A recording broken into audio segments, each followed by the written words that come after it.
Assalamualaikum warahmatullahi wabarakatuh. Baik, kami kelompok 4 ingin menyampaikan materi tentang landasan dan asas-asas pendidikan. Sebelum penyampaian materi, saya akan memperkenalkan anggota kelompok 4 yaitu Muhammad Sahrul, Silvanila Dartika, dan Siti Rauda. Baik, untuk materi pertama yang akan disampaikan oleh saya. A. Landasan pendidikan. Pendidikan sebagai usaha sadar yang sistemik,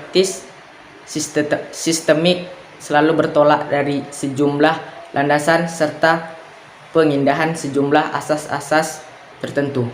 Landasan dan asas tersebut sangat penting karena pendidikan merupakan pilar utama terhadap perkembangan manusia dan masyarakat berbangsa tertentu.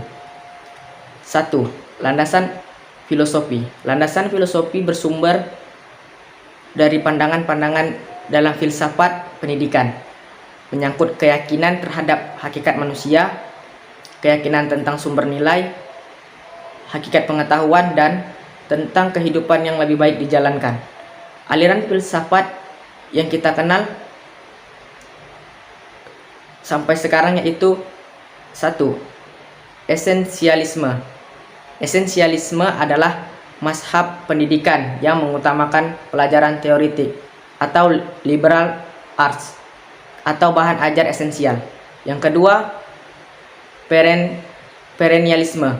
Perennialisme adalah aliran pendidikan yang mengutamakan bahan ajaran konstan atau perennial, yakni kebenaran, keindahan, cinta kepada kebaikan universal.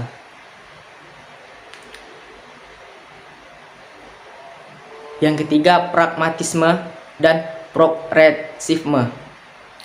Pragmatisme adalah aliran filsafat yang memandang segala sesuatu dari nilai kegunaan praktis di bidang pendidikan. Aliran ini melahirkan progresisme yang menentang pendidikan tradisional. Baik, materi selanjutnya akan disampaikan oleh teman kita Silvanila Dartika.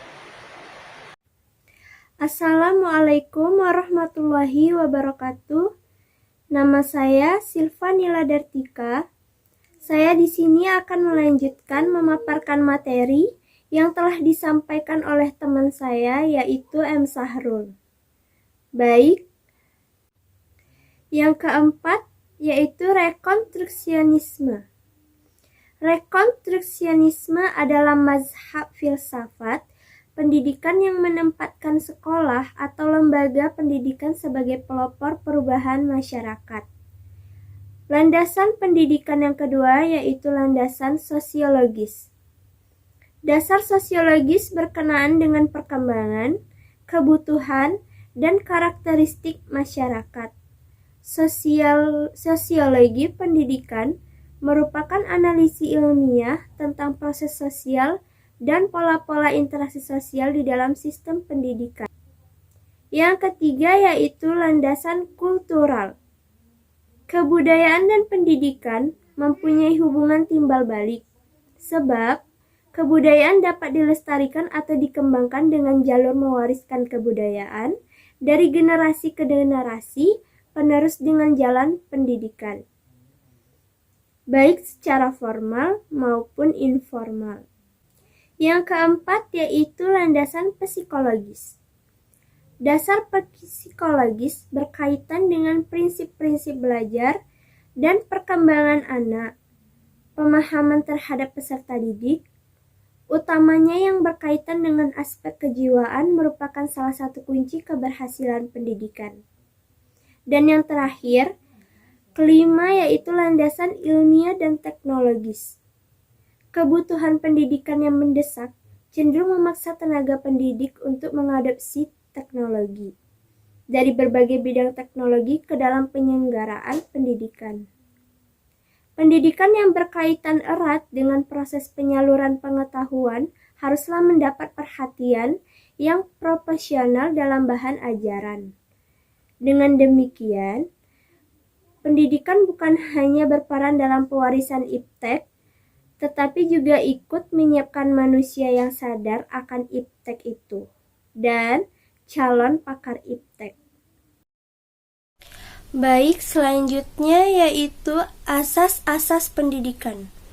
Asas pendidikan merupakan sesuatu kebenaran yang menjadi dasar atau tumpuan berpikir, baik pada tahap perencanaan maupun pelaksanaan pendidikan.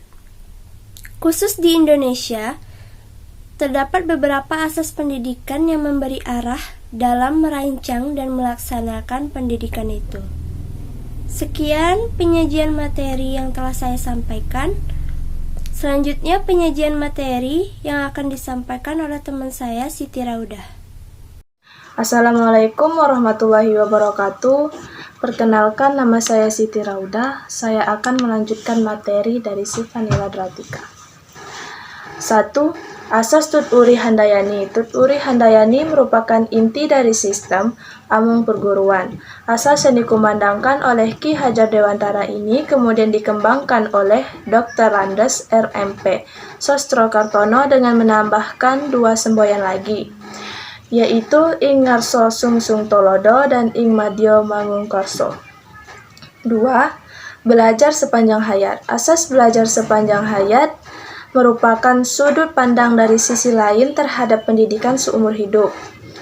Kurikulum yang dapat merancang dan diimplementasikan dengan memperhatikan 2 dimensi, yaitu pertama, dimensi vertikal dari kurikulum sekolah meliputi keterkaitan dan keseimbangan antara tingkatan persekolahan dan keterkaitan dengan kehidupan peserta didik di masa depan. Kedua, dimensi horizontal dari kurikulum sekolah, yaitu keterkaitan antara pengalaman belajar di sekolah dengan pengalaman belajar di luar sekolah.